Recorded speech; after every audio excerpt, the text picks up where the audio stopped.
Writing for medical journals can be challenging, but with the right steps, you can create a high-quality research paper that gets noticed.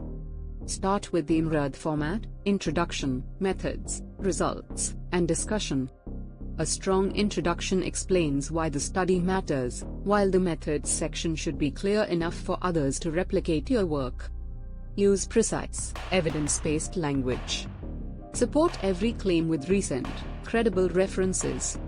Figures, graphs, and tables should simplify complex results, not overwhelm the reader. Avoid jargon unless absolutely necessary, and make sure your abstract summarizes the paper's key contributions. Follow the journal's author guidelines carefully. Formatting, word limits, and reference style all matter. Before submission, use plagiarism checkers and grammar tools to polish your work. Finally, seek peer feedback to strengthen your arguments.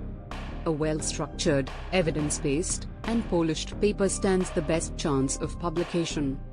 Thanks for watching. Subscribe to Pen Content Digital for more tips on medical writing success.